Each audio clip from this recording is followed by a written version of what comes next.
Hai guys, pernah gak sih kalian tuh dengar tentang psikodiagnostik? Nah, di balik proses ini, ternyata ada banyak isu-isu seru lah yang perlu kita tahu. Penasaran? Yuk kita simak bareng. Guys, bayangin deh, di tahun 70-an, dunia psikologi tuh lagi panas. Bukan cuma soal etika, tapi nilai-nilai di balik tes psikologi yang bikin orang khawatir. Kenapa? Karena hasil tes itu gampang banget dipengaruhi oleh emosi, lingkungan, bahkan bias budaya. Makanya, American Psychological Association bikin aturan etika super ketat. Mulai dari konseling, penggunaan tes, sampai diagnosis, semua itu harus on point. Tes psikologi itu kayak senjata rahasia, jadi harus dijaga dan dipakai dengan tanggung jawab. Kode etik psikolog punya aturan kece loh buat jaga pemeriksaan. Pertama, kerahasiaan. Data klien, aman dong, karena demi kesejahteraan mereka. Tes psikologi itu juga alat profesional loh, jadi nggak bisa sembarangan disebar. Lalu cuma yang kompeten yang boleh baca hasilnya. Plus, tes harus punya manual resmi, jadi biar nggak asal pakai. Nah, di Indonesia sendiri, pengaturan kode etik profesi psikologi termasuk penggunaan tes psikodiagnostik diatur oleh HIMSI atau Himpunan Psikologi Indonesia. HIMSI mengadopsi nilai-nilai etika yang selaras dengan APA dan dalam implementasinya, HIMSI memiliki lembaga bernama Majelis Psikologi Indonesia. Jadi, majelis ini memiliki beberapa fungsi utama nih guys. Yang pertama, memberikan pertimbangan etik dan normatif dalam pelaksanaan praktik psikologi. Yang kedua, menyelesaikan pelanggaran kode etik berdasarkan laporan yang dapat dipertanggungjawabkan, dengan tetap memberi ruang pembelaan diri bagi psikolog yang bersangkutan. Yang ketiga, memberikan perlindungan bagi psikolog yang telah bekerja sesuai prosedur etik dan kaidah ilmiah. Yang keempat, merumuskan aturan etik baru apabila ada kasus yang belum diatur sebelumnya dalam kode etik, lalu mengesahkannya melalui rapat resmi. Bentar guys, gak bisa sembarangan orang bisa mainin tes psikologi loh. Kode etik bilang, cuma psikolog terlatih yang boleh pakai tes. Mereka harus punya ilmu dari pendidikan, pelatihan, atau pengalaman. Kalau enggak, ya bahaya dong buat yang dites. Psikolog keren itu tahu tes mana yang cocok, ngerti riset di baliknya, dan jago baca norma, reliabilitas, dan validitas. Plus, mereka punya spesialisasi. Jadi, gak ada psikolog yang jago di semua bidang guys, bahkan di dunia tes. Siapa sih psikolog yang memenuhi syarat? Ya jelas dong, yang memenuhi syarat adalah mereka yang udah belajar macam-macam cabang ilmu psikologi dan punya spesialisasi. Next, kita bakal bahas tentang tata tertib yang harus diikuti pengguna alat tes. Yang pertama, jaga keamanan materi tes. Jadi, harus rahasia. Yang kedua, hindari label berdasarkan skor tunggal. Nah, yang ketiga nih, patuhi hak cipta, jangan jadi bajak laut. Yang keempat, kelola skor tes dengan tepat. Jadi, hasilnya super akurat. Dan yang terakhir, ungkap hasil hanya ke orang berwenang. Next, kita bakal bahas tentang hak peserta tes. Yap, kamu yang ikut tes punya hak istimewa loh. Bayangin, ini tuh kayak power up di sebuah game yang bikin kamu merasa dihargai dan dilindungi. Yang pertama, mengetahui hak dan tanggung jawab. Yang kedua, diperlakukan dengan ramah dan hormat. Jadi, semua orang sama. Yang ketiga, dites dengan alat yang profesional dan jelas tujuannya. Yang keempat, dapat penjelasan sebelum tes. Yang kelima, tahu jadwal dan biayanya. Dan yang keenam, dites oleh orang yang kompeten. Ketujuh, kamu berhak tahu apakah tes itu wajib atau pilihan, dan apa konsekuensi kalau ikut atau nggak ikut. Dan yang terakhir, dapat penjelasan hasil tes yang jelas. Jadi, nggak bikin kalian bingung. Nah, kita lanjut ke materi selanjutnya, yaitu tanggung jawab penerbit alat tes. Pembelian tes biasanya dibatasi hanya untuk orang-orang yang mempunyai kualifikasi tertentu.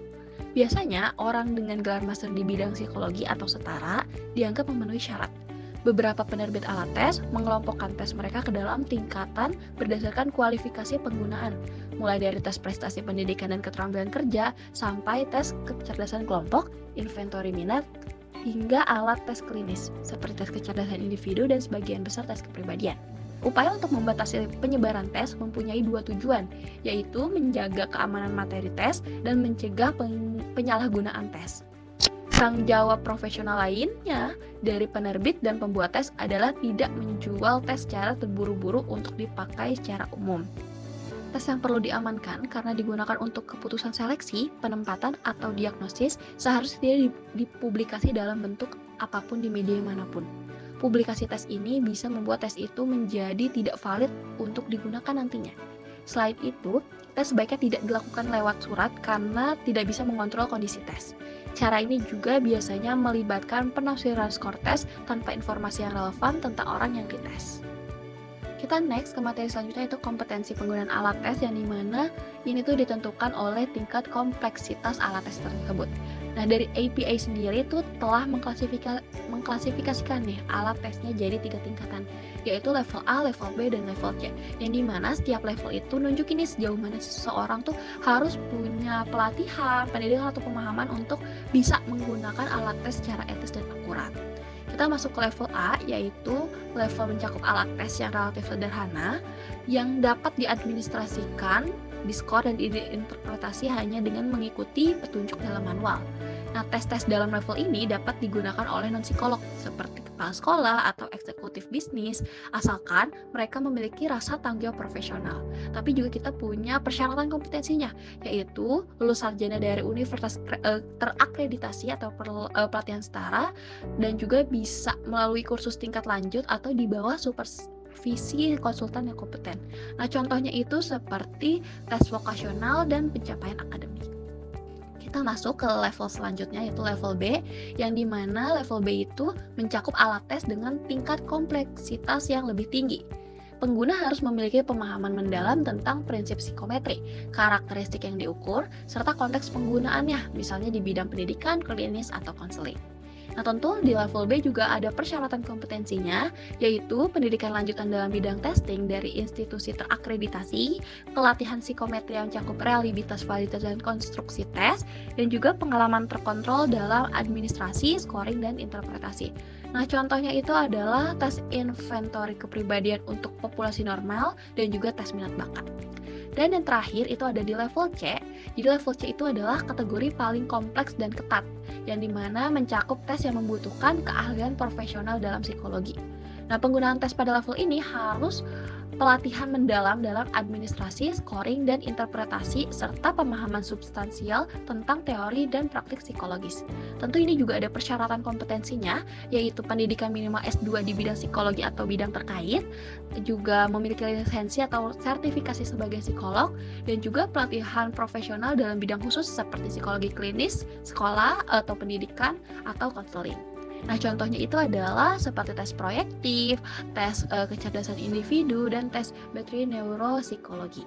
Oke, kita masuk ke materi selanjutnya, yaitu etika dalam meramalkan atau memprediksi tes. Nah, untuk lingkup pengetesan sendiri itu hanya aspek yang dapat diukur secara kuantitatif, skor intelijensi, konsentrasi, dan juga masuk daya ingat. Nah, tidak menilai pribadi atau harga diri secara keseluruhan. Selanjutnya, fokus pengukuran itu yang dinilai itu adalah faktor objektif, bukan keseluruhan individu. Nah, selanjutnya untuk sikap penguji itu bersikap teknis, praktis, dan pragmatis. Nah, hasil tes harus dijelaskan secara objektif, rasional, dan ilmiah, dan juga aspek emosional dihindari dalam diskusi hasil tes karena kita mengurangi bias. Dan untuk hasil tesnya sendiri digunakan untuk mengukur data kuantitatif yang relevan, jadi dia itu bukan menilai harga diri, dan juga menghindari interpretasi yang melebar ke arah aspek subjektif. Oke, kita masuk ke materi terakhir, yaitu tentang kerahasiaan. Nah, pembahasan mengenai kerahasiaan dalam tes psikologi ini berkaitan erat dengan siapa saja yang memiliki akses terhadap hasil tes atau catatan, terutama pihak ketiga yang bukan merupakan subjek tes maupun penguji tes. Nah, pihak ketiga ini dapat berupa orang tua peserta tes, institusi tempat kerja, sekolah, atau institusi lainnya. Nah, prinsip utama yang mendasari kerahasiaan adalah bahwa catatan atau hasil tes tidak boleh disebarluaskan kepada pihak lain tanpa sepengetahuan dan persetujuan dari individu yang menjalani tes. Pengecualian terhadap prinsip ini hanya dapat dilakukan jika penyebaran informasi tersebut diwajibkan oleh hukum atau diizinkan oleh ketentuan hukum untuk tujuan yang jelas dan sah. Selain itu, jika tes dilakukan dalam konteks institusional seperti sekolah, pengadilan, atau lingkungan kerja, peserta tes harus diberi penjelasan terbuka sebelum tes berlangsung. Penjelasan ini mencakup tujuan tes dan bagaimana hasil tes akan digunakan atau dimanfaatkan oleh institusi.